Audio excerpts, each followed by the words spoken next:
Larry, let's talk about the University of Oregon for a second. We're both Ducks, slightly different eras, right? Slightly different eras. But you had a distinction that a lot of folks dream about. You got to do. You got to be a college football player. As a matter of fact, you still hold the record within the University of Oregon stats, so University of Oregon community, for the most tackles in one game. So that's no joke. 38 or 39 years later, you still hold that record. That's true, and it's quite an honor. And to have a chance to play college football was a dream of mine growing up in the state of Oregon. And I grew up in a very small town, Reuben. So I still don't know how University of Oregon found me and brought me in, but I had the honor of playing middle linebacker there for a few years, and it was a great experience. Taught me a ton. I still think it was maybe some of the best training I've ever had for business was those years with that team and with those people. Yeah. I was going to ask you about that, because was it kind of a Mr. Miyagi moment where you didn't quite, like the Karate Kid, you didn't quite realize at the time what you were being trained in, right? There was an overt training, but then you recognized later some of the other things you took with you.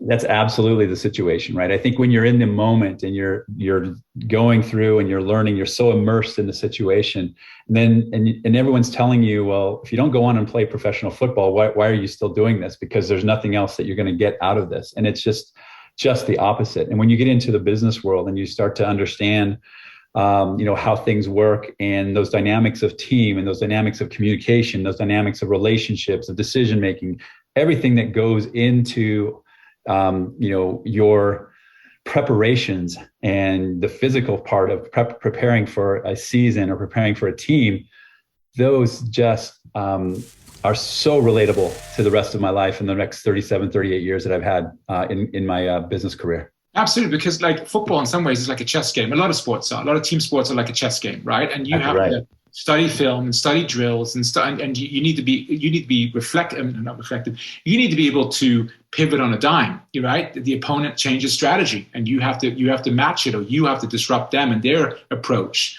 So I can see all kinds of parallels to courageous decisions, decision making, and this approach to the market in general. Yeah, I had the fortune of playing middle linebacker, right? So basically, I'm the quarterback of the defense. So I had the play calls in. We have a play call for a specific situation, right? What the coaches think the other team is going to run.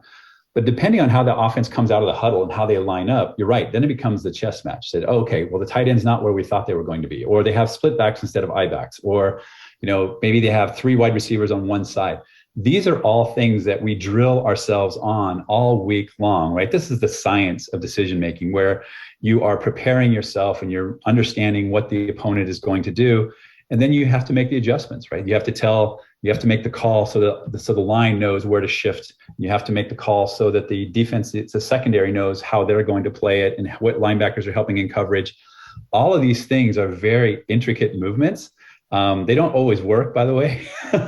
Right. But the goal is that you are always trying to put yourself in the best position as a defensive leader for your team to stop what the offense is going to be operating.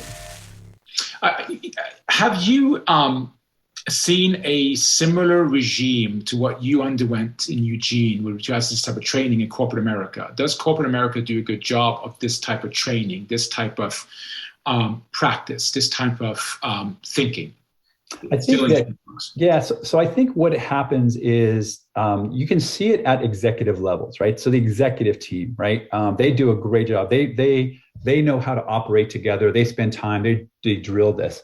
I think where corporate America is where the disconnect is from that level down through middle and all the way through the organization, because I think that team aspect and that understanding of, okay, this person is doing this, therefore I need to do this, gets lost, right? And it takes time, and it takes a lot of experience to really build that. And so I think if you look at some of the most successful companies, right, those leadership changes are handled extremely, extremely tightly because of that dynamic that occurs that you have to be very careful not to impact. Well, it's interesting because I read a book called The Art of Action, and they did a study. Now, sometimes using military analogy is a little bit, sometimes it works in business and sometimes it doesn't, right? There are definitely use cases where it does. But this one I thought was interesting, where they studied the Prussian army, because the Prussian army was basically the backbone of the German army, right? World War I, World War II, the 1870 war with France.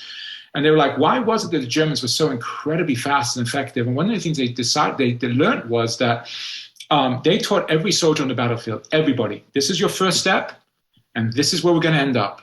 Beyond that, you just make the decisions you need to do to keep moving towards the goal, right? And other armies weren't that way. They were very centrally commanded. You had to send the orders back to HQ. It was slow. It was cumbersome.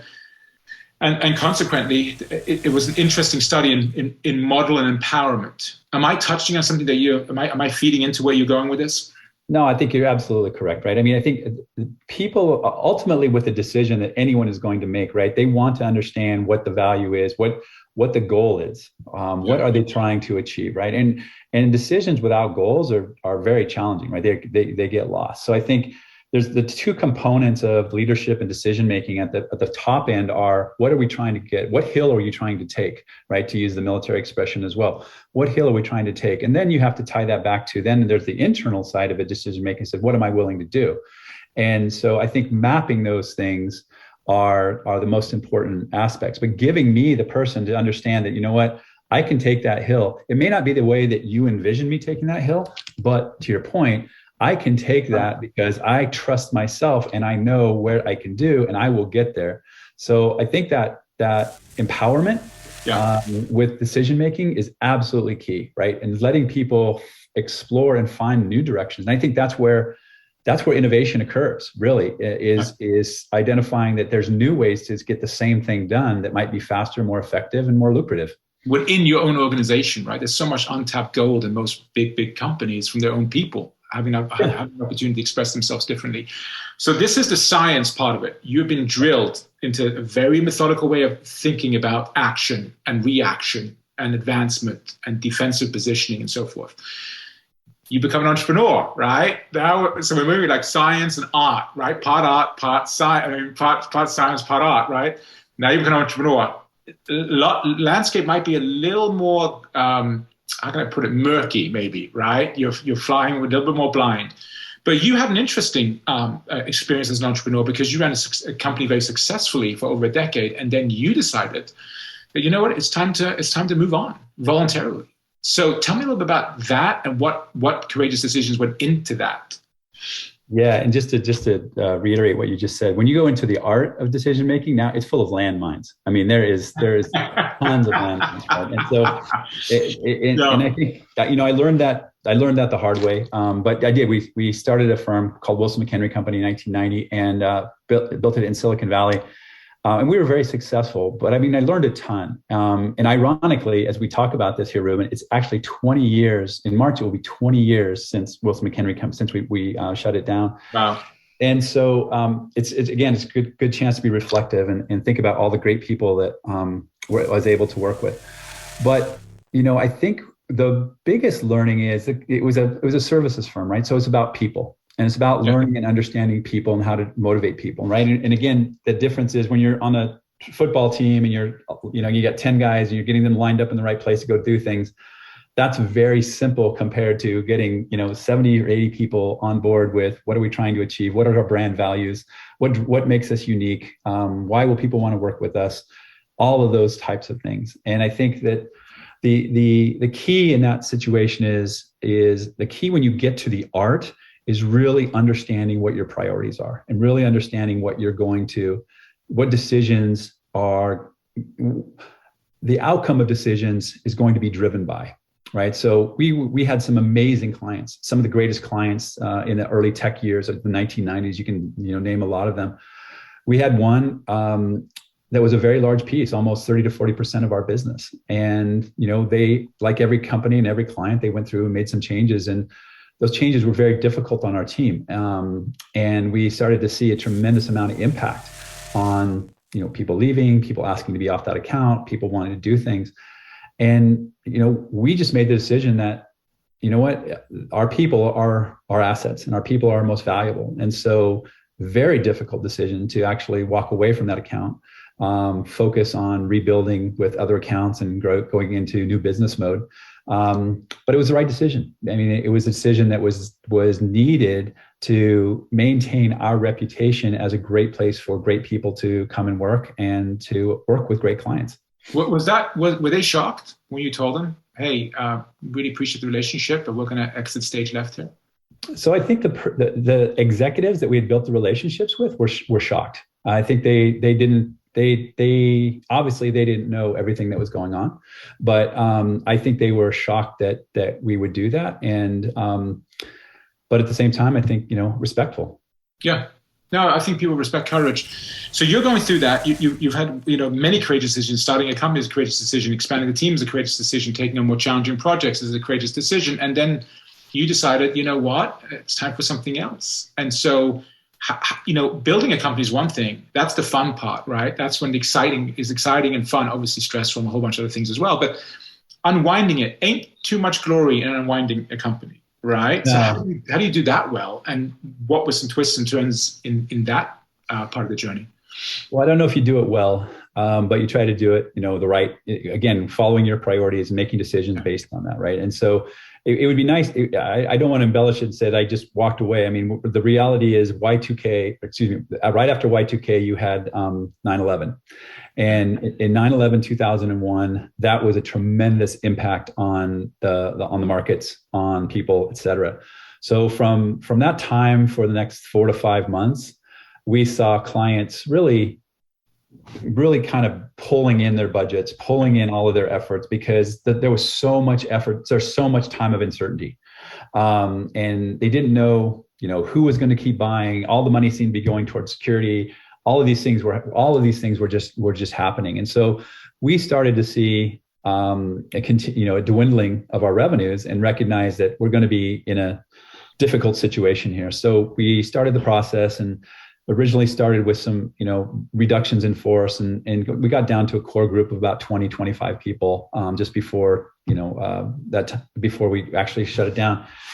And there were a few offers, from people kind of coming in and snooping around and saying, hey, why don't we come over? And they asked me to come over and bring those folks with me and make it, become part of their agency. And the packages were decent from my perspective. But again, this is the art piece where, recognizing, again, from my perspective, I felt as if I could go off and do whatever I needed to do. So I was less interested in what I needed to do and more focused on, okay, what about those 20 to 25 people and what do we do with them? And diving into that with these potential suitors, I just realized that I was probably bringing people into a last in, first out scenario. Okay. Because the economy overall wasn't any different for them than it was for us. Right. And so, unless there were a tremendous amount of revenue changes or et cetera. And so ultimately the tough decision was to just walk away and shut it down. But in reality, it was almost an easy decision because of understanding what those unknowns were. Yeah. Diving into what the unknowns were. And again, not looking at it so much from myself, but from what's going to be best for the partner I'd been with for 12 years, as well as the rest of the staff that was there, and they've all gone on to do amazing things. So I'm super proud of them, and it was difficult, but it was the right decision.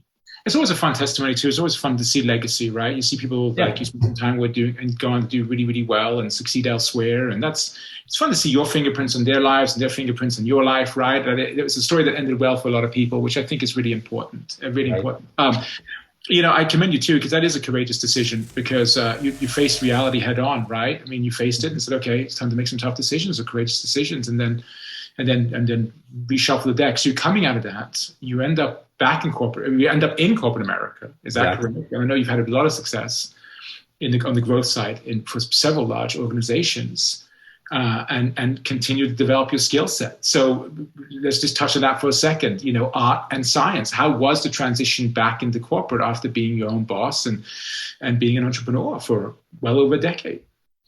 I think the one thing that you probably, as an entrepreneur, you don't recognize is how much knowledge you've assembled, right? Again, it's kind of that, what we talked about as being a football player, you don't realize what you're really learning. Yeah. And so some of the challenge is, right, when you walk into corporate America, you're like, well, guys, this is something we could do in like 30 seconds if we really wanted to here, but we'll go through the process. We'll get everybody involved. we'll do all these things. Yeah. So you have to learn a little bit about the art of managing through an environment and getting consensus and getting all of those types of things that you need to do. But from a leadership perspective and from a decision-making perspective, you're way more advanced than most people after you've been an entrepreneur, in my opinion, than those who, have been and kind of grown up in the corporate world. So that's the trade-off, I think, is understanding and having the vision and taking that science of decision making, then the art of decision making as an entrepreneur, and bring it into an environment. You can, I think, times I'm probably viewed as a disruptor, and sometimes I'm probably viewed as he's just you're too far ahead of where we are right now. Okay. But overall, I think we have the ability to kind of manage that and get people and use the communication skills and everything else that you've developed to try to get people to understand why these investments and these opportunities are significant. Yes, you took all that team experience you've been developing both as an entrepreneur and also in the football field and elsewhere, and you started thinking in terms of, again, being these key companies. I'm still part of a team, right? So I win with a team, right? And it sounds like you become really adept at building coalitions and winning coalitions and bringing people along and explaining the vision.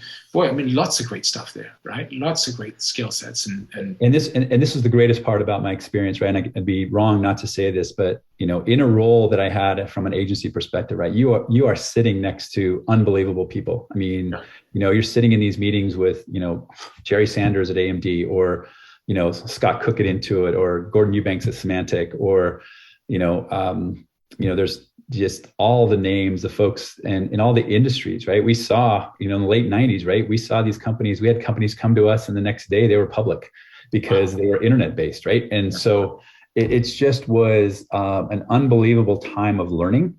And that's what I enjoy most. And that's where I think you learn about decisions, right? You learn about the decisions that, every interaction that you have with someone in business, you learn either a positive trait that you want to take away from them, or a negative trait that you don't want to be associated with, right? And so it's constant learning. You just have to be open to how you're going to, take those interactions and what you're going to do with them. Well, success on the sports field is one thing. Success in business is another thing. And then the art of making courageous decisions, the art of real life happens, right? A few years ago, you had to make another courageous decision. Again, I'm assuming it's part art and part science, but it hit pretty close to home. You want to walk us through some of the details around that? Yeah. No, I'm happy to. And it's all turned out great. That's the story I want to tell, right? Everybody is healthy, but my wife and I, who we had just identified a few months prior that we were having some challenges in our marriage. But in the fall of 2014, she had her kidneys basically went to a level that functioning was not good for her. And so she was basically faced with a dialysis situation in the next several months. And so we started to look, and we went to Stanford University, and we started to look at the different scenarios that were available for live donors. Just understanding the situation, understanding, that I'd spent 20 years with this woman, understanding that my two daughters were extremely close to her. Very, very, I wanted to continue that. I put myself in as a potential donor against all odds, Ruben, to be honest with you, because most married couples can't exchange organs successfully. Really? Interesting. I didn't know that. Okay. You build up an immunity to each other based on the fact that you've, shared chromosomes and all this stuff that I can't even explain. But in any event, it went through the 5-month process and determined that I was a positive donor, could be a positive donor for her. So in May of 2015, I donated a kidney. And we, like I said, it was successful for both. Her health has been dynamic, but I think to your point, right, the thought process through this whole thing was, and this is where it comes down to, what are your priorities in any type of life scenario? In this situation, certainly wanted her to have good health, But most importantly, I wanted my daughters to have a healthy mom, Yeah.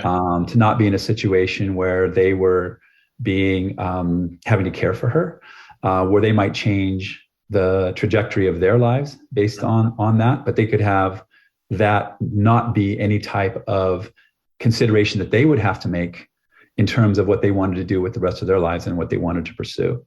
So that I made that decision, followed through with it. Like I said, blessed by great health since then. She's had no rejection issues and maintained her life and moved on. And again, my goal of having a healthy mom for my daughters to enjoy has been fulfilled. I love your story. I love this story because it's such a beautiful story. And so I like that it was a huge sacrifice or investment, how you view it, and the results have been fantastic and continue to be fantastic. Was there any fear around it for you? I mean, like when you made that decision, it's one thing to maybe logically understand what that entails, but was there a 3 a.m., cold sweat? Yeah, all the time, a lot more than I'm at. So one of the key things I'll tell you was that I was too heavy. The doctors, when they saw me in January, they said, "You're too heavy. You have to lose weight. Wow. And we want you to lose between 25 and 30 pounds." And so basically my regimen for 5 or 6 months would be to, get through work, to get through my job, and come back, see the girls for a little bit. And then like late at night, I would go over to the community college and I'd run laps. And I would run laps in fear am I sure I want to do this? I questioned it the whole way. And if you're a kidney donor, one of the great things that they do is they assign you a team, and the team is separate from the team that's assigned to your recipient. Whether you know that recipient or not doesn't matter. That there's a separate team, and your team is basically there to ensure that you really are committed to this, and that you're in the greatest physical position that you can, just for you to be successful on the other side. And the emotional toll was the challenge, right? The questions they would constantly ask, well, what happens if you give a kidney and then your daughter needs one? How are you going to feel? I mean, these are the types of scenarios and things that they push on to just make sure that you're committed. But I mean, I will tell you, up to the night before I went at 6 a.m. the morning that I went in, I would be surprised if I slept more than an hour and a half. I mean, I was petrified, still wondering, okay, I'm going to take this risk, but it's for all the right reasons, but I'm still scared.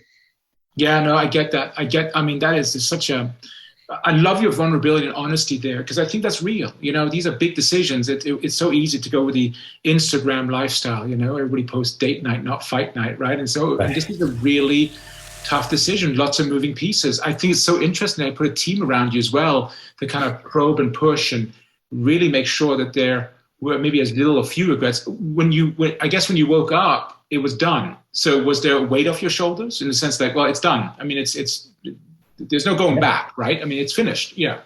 Yeah. And again, I can't tell you how I think, blessed I was, because literally within 2 days I was walking 3-4 miles. I mean, I was just, wow. I just had an amazing non-reaction to the whole scenario. So from that perspective, it was, I was able to get back on my life routine pretty quickly. Yeah. Obviously for her, it takes longer. We had people caring for her longer once she got home and making sure, because make sure there's no issues and she doesn't bump it or anything like that. But no, but I think, it was a point in time type of scenario where you look back on and you did the right thing. And like I said, there's, the joy and the excitement is around the recipient's life changing, right? And the only thing that I'm grateful for and that I really cared about was that my life didn't change significantly. I think Ruben, we talk about the science of decisions. That's almost like a passing grade, right? There's an A, there's an F, there's things in between that. I think when you get into the science, you get into business, and you get into your personal life, right? I think the most important thing that is that you recognize that you're going to make mistakes, right? And so why did you make the mistake, Did you lose track of what your value was? Did you lose track of the priorities? Are we truly thinking about the right thing? You and I had a sideline discussion about the challenges of operating a company as a public company, right? There's so many other influences that start to impact you, and that you can't always control. So I think just, recognizing at an individual level or, at a business level, you are going to make mistakes. You're going to make some decisions. And what I've always told my girls is, it's not about making mistakes. It's how you react. And that's really where your character comes in, right? You can make a bad decision. You might have gotten some bad data. There may be new data that comes in. It's how you react to that. Yeah. It's how you deal with that. I think that's the art piece. And how do you bring people back to trust you and to feel good about, that you can make these decisions. But more importantly, you can react to the poor decisions as well. I love that. There's a level of empowerment there. And I think there's a level of what I'm hearing is also what of resiliency. Like if you want to be making courageous decisions, you got to roll with the flow, right? I mean, that everything informs your internal algorithm, right? Everything informs that intuition. We've had several guests on who we've had the conversation around, is intuition data? And they've made the point that intuition is the invisible data set, right? Yeah. And that only comes through trial and error. And I think even on the football field, you probably learned that. Even in business, we've all learned that, right? Some of the things we thought would work out didn't work out. And some of the things we thought, case in point, this little screencast podcast, I thought it was going to be a little passion project. And it still is. But I thought it'd be like, 1 to 2 a month, 3 maybe at most. And we've had considerably more interest in that. But I wasn't thinking in terms of it being something industrial, for lack of a better term. And it sounds like in your world of go-to-market and innovation, that's just par for the course, isn't it? I mean, it is. And I will just tell you, I think, my interest, and I'm sure many others, is understanding and recognizing in business, right? There are challenges. It's hard to teach decision-making, right? It's like we talked about, right? A lot of it is experience-based, and that experience is valuable.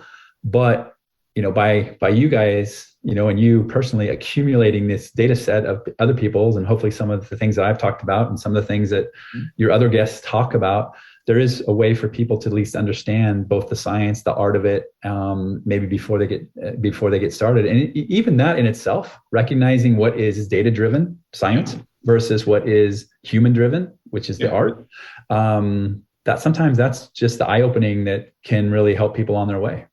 I think so too. And I also think that one of the goals of this Courageous Decisions podcast, screencast show is to make it safe to make decisions and big decisions, right? People coming up here saying, hey, I struggled with this, or I was nervous about that.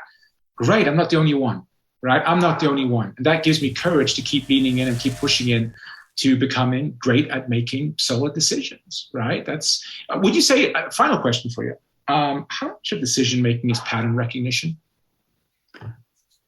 I think unfortunately too much is my answer.